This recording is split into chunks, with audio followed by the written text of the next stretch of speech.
Assalamualaikum warahmatullahi wabarakatuh. Perkenalkan, saya Ashar Junaidi dari kelas 5D. Saya akan menjelaskan materi yang berjudul fungsi dan prinsip serta komponen manajemen mutu pendidikan. Yang pertama, fungsi-fungsi utama dalam manajemen mutu pendidikan. Yang pertama, perencanaan atau planning. Fungsi ini melibatkan perumusan tujuan, strategi, dan rencana pendidikan. Kontribusinya terlihat dalam pengembangan pedoman jangka panjang untuk meningkatkan mutu pendidikan secara sistematis. Yang kedua, pengorganisasian atau organizing, melibatkan alokasi sumber daya, pembagian tugas, dan pengelolaan struktur organisasi pendidikan. Berkontribusi pada optimalisasi penggunaan sumber daya dan peningkatan pelaksanaan. Yang ketiga, implementing, menyelenggarakan aktivitas pembelajaran sesuai dengan rencana dan pedoman yang telah ditetapkan, berkontribusi pada realisasi tujuan pendidikan melalui penerapan metode dan strategi pembelajaran yang efektif. Yang keempat, pemantauan atau monitoring, melibatkan pengawasan dan pemantauan terhadap proses dan hasil pembelajaran.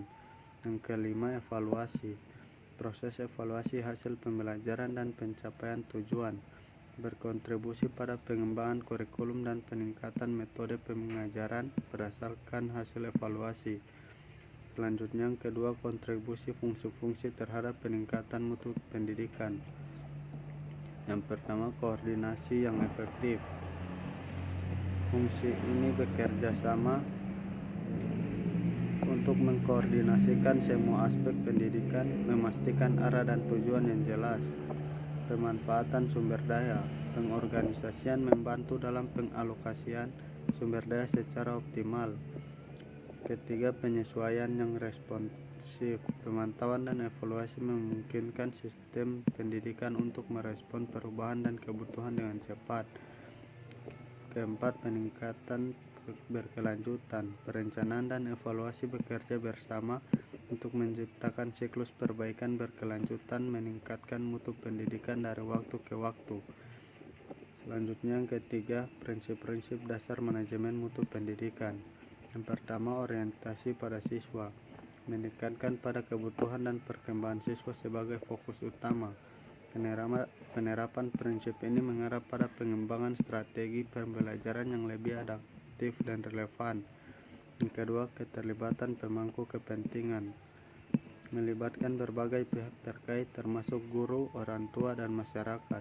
Penerapan prinsip ini menciptakan dukungan luas dan mendukung integrasi pendapat dari berbagai perspektif. Yang keempat, penerapan prinsip-prinsip dukungan pencapaian tujuan pendidikan berkualitas, kesesuaian dengan kebutuhan siswa. Prinsip orientasi pada siswa memastikan bahwa metode pengajaran dan kurikulum sesuai dengan kebutuhan belajar siswa. Pemberdayaan pemangku kepentingan, keterlibatan pemangku kepentingan mendukung persepsi positif dan dukungan masyarakat terhadap pendidikan, menciptakan lingkungan belajar yang lebih baik. Mungkin hanya itu yang dapat saya jelaskan. Lebih dan kurangnya saya mohon maaf. Wabillahi taufiq wal hidayah. Wassalamualaikum warahmatullahi wabarakatuh.